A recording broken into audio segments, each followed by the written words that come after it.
Bonjour, cette semaine, nous allons voir comment étudier la compétition sur un mot-clé afin de savoir si, par exemple, lors d'une création d'activité, ça mérite de se positionner sur ce mot-clé ou s'il faut plutôt aller chercher des variations sur des mots-clés un peu plus petits. Pour ça, je me suis basé sur un mot-clé qui est assez connu finalement dans le secteur du web, qui est tout simplement agence web. Donc j'ai commencé d'abord en fait par taper la requête dans Google et c'est la première chose que je vous conseille de faire afin de voir finalement ce qui ressort dans Google. Ici on se rend compte qu'on a finalement quoi? Un bloc Google Maps, donc du coup on sait que, alors ici on a 4 résultats, puisqu'on en a un qui est sponsorisé, mais souvent on en a 3, donc finalement déjà, on sait que si on n'a pas la possibilité d'avoir une fiche GMB, par exemple si on est nomade ou des choses comme ça, où c'est un peu plus compliqué, déjà on sait que sur ce genre de requête, ça va être compliqué de ressortir, et attention, ça voudrait dire qu'on va ressortir uniquement au niveau local, proche de la personne qui fera la recherche, d'accord? On voit un site de lieu, ça veut dire que ça donne des possibilités de se positionner peut-être sur ce genre de site. Alors ici, de manière très étrange finalement, pour agence web, on a quand même des sites qui sont plutôt liés au voyage et on a finalement que page jaune qui serait pertinent, un mystère de Google. Si on regarde un petit peu plus, on se rend compte là également qu'on a finalement pas mal de résultats qui ressortent liés à la localité, d'accord? Donc, dit autrement, vous arriverez peut-être à avoir trafic local, mais probablement que vous aurez beaucoup plus de difficultés à vous positionner en national, parce que là, si on regarde le top 5, on retrouve que Noise et Sortlist qui sont présents. Donc, dit autrement, même si vous ciblez la requête agence web au niveau national, vous allez probablement, à moins d'être un poids lourd comme le sont ces deux sites, ne ressortir qu'en local. Ok. Autre chose qu'on fait derrière, une fois qu'on a vu finalement que la SERP répondait à peu près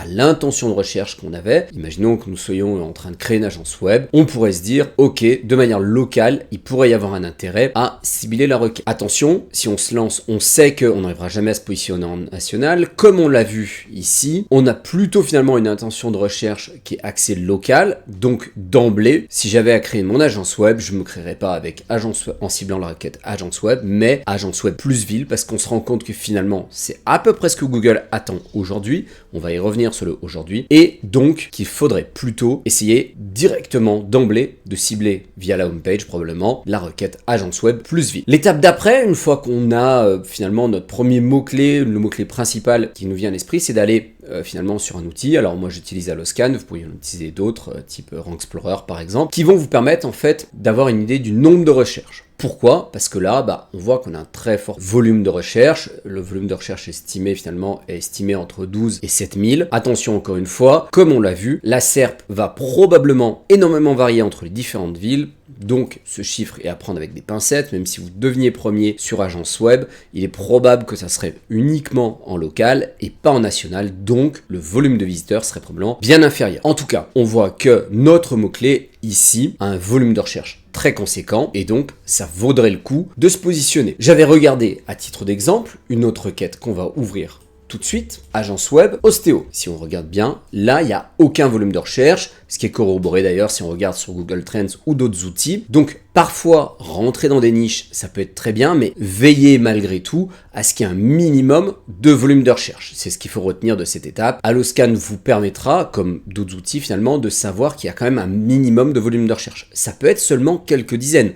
Si, par exemple, vous savez que le panier moyen et ou le taux de conversion sont très bons, même un volume de recherche de 10 ou 20 personnes, ça peut être suffisant si vous savez que votre panier moyen est à plusieurs milliers d'euros et que votre taux de conversion est très bon. Une fois finalement qu'on a déterminé qu'on réussira à peu près à répondre à l'intention de recherche, mais également qu'il y a un certain volume de recherche, ce qu'il faut c'est regarder est-ce que les sites concurrents sont beaucoup trop forts ou pas. Alors attention, ici en utilisant l'outil SEO Observer, on se rend compte que les résultats diffèrent grandement de ceux qu'on a vus ici. Néanmoins, ça peut commencer à donner un ordre d'idée. On se rend compte que c'est majoritairement des très gros sites finalement qui ressortent, mais il y a quand même de la place pour des plus petits sites. Donc, ça peut valoir le coup, finalement, d'essayer de se positionner sur cette requête a priori. Idéalement, moi je vous conseille de refaire le même exercice en prenant directement les sites et en les regardant de manière individuelle. Comment on ferait ça? On ouvre finalement un nouvel onglet dans SEO Observer, on appelle notre site et on va regarder quelques indicateurs clés. Le TF, le CF, vous savez que je cours pas après, néanmoins, là, a priori, on a plutôt un site quand même qui a déjà bossé son SEO, puisque un TF de 24, c'est rarement naturel, donc soit il a cherché à faker son TF, soit c'est qu'il a déjà des backlinks. Au vu de son activité, il y a peu de chances qu'il ait choisi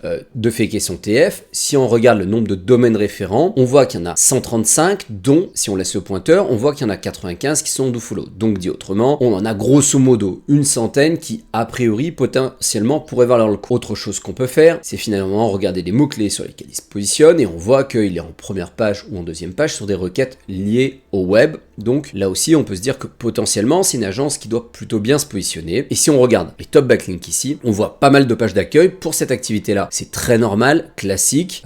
C'est probablement des sites clients ou d'autres sites de leur groupe, au vu du nom. En tout cas, on se rend compte que finalement, c'est probablement un site qui a déjà pas mal bossé son SEO. À l'inverse, on pourrait probablement aller regarder d'autres requêtes. Allez, on va peut-être aller voir celui-ci par exemple. Étant donné qu'il est en bas de première page, peut-être qu'on aura un site qui a un petit peu moins bossé son SEO, on va aller le voir. On voit un TF un peu plus faible, néanmoins pas mal de BL. On voit un site ici sur la courbe Semrush qui est en croissance. Là, on voit finalement que sur les 176 domaines référents qu'il a, il en a que 35. Donc finalement, pour du local, c'est peut-être une requête qu'on pourrait aller cibler. Donc encore une fois, ne pas cibler probablement agence web, mais plutôt agence web plus ville. D'accord? On voit donc que ce concurrent a assez peu de backlinks, puisqu'on voit que c'est majoritairement des BL en nofollow, ce qui pourrait d'ailleurs être étrange parce qu'on dirait que c'est finalement des sites clients, au moins celui-ci. Mais en tout cas, a priori, on pourrait se dire que pour cette requête, ça pourrait être raté. Une autre chose que j'essaye de faire en général, c'est de regarder dans le temps. Alors sur SEO Observer, dans les mots-clés, vous avez la possibilité finalement de voir l'historique. Alors vous avez ça aussi sur d'autres outils SEO. Et généralement, j'ai tendance à regarder les 6 derniers mois. Ça permet de voir l'évolution de la SERP, donc des résultats de recherche de Google. Ici, si on tape agence web, on voit en gauche finalement début décembre comment était la SERP, et à droite comment elle est aujourd'hui à l'heure où je fais ma vidéo début juin. On se rend compte ici que quasiment tous les sites qui étaient allés sur les 5-6 premières pages, voire même au-delà, j'ai envie de dire presque l'intégralité de la SERP quasiment ont dégagé et ont été remplacés par d'autres requêtes. D'accord? Donc, dit autrement, il y a énormément finalement de changements. Alors attention, à l'heure où je fais cette vidéo, on voit ici d'ailleurs la problématique, énormément de vidéos qui ressortent en page 4 et 5, c'est probablement des erreurs liées au scrapping.